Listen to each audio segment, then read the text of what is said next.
De Heer zij met u en met uw geest. Uit het heilig evangelie van onze Heer Jezus Christus volgens Johannes. Lof zij u, Christus. In die tijd zag Johannes de Doper Jezus naar zich toekomen. En hij zei: zie, het lam Gods dat de zonde van de wereld wegneemt.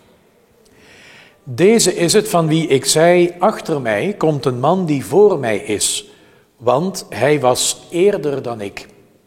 Ook ik kende hem niet. Maar opdat hij aan Israël geopenbaard zou worden, daarom kwam ik met water dopen. Verder getuigde Johannes: ik heb de geest als een duif uit de hemel zien neerdalen en hij bleef op hem rusten. Ook ik kende hem niet. Maar die mij gezonden had om met water te dopen, hij had tot mij gesproken: op wie gij de geest zult zien neerdalen en blijven rusten, hij is het die doopt met de Heilige Geest. Ik heb het zelf gezien en ik heb getuigd: deze is de Zoon van God. Woord van de Heer, wij danken God. We lezen dit evangelie op de eerste zondag na de kersttijd.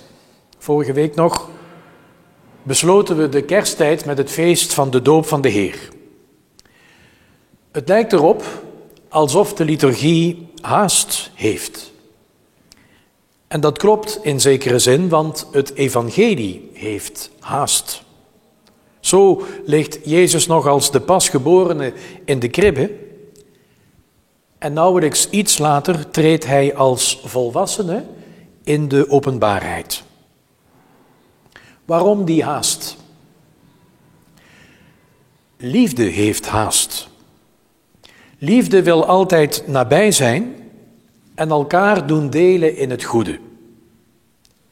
De Heer heeft licht en leven gebracht en hij wil niets anders dan ons daarin te doen delen. Maar hij vraagt ook van ons dat we met hem zouden opstaan en hem zouden volgen. De blijde boodschap van het evangelie wil overal en snel gehoord worden, in alle hoeken van ons eigen leven en vervolgens door ons in heel de wereld.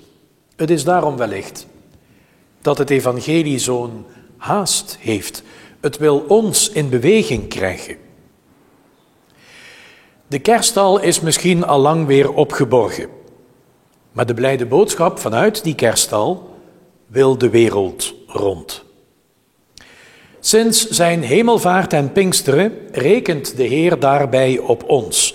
Wij die gedoopt en gevormd zijn in zijn naam en wij die zeker op zondag helemaal één worden geworden met hem in de viering van de Eucharistie, om vervolgens in de kracht van de Geest te leven als verloste mensen en om zijn boodschap waar te maken en uit te dragen in heel de wereld. Onze missie, onze bedoeling, het voor Jezus mogelijk maken de harten van de mensen te winnen voor het evangelie. Om mensen op het hart te drukken: ook jij bent een kind van God. Door God bemind en geroepen tot leven. Waarachtig leven, volop leven. Amen.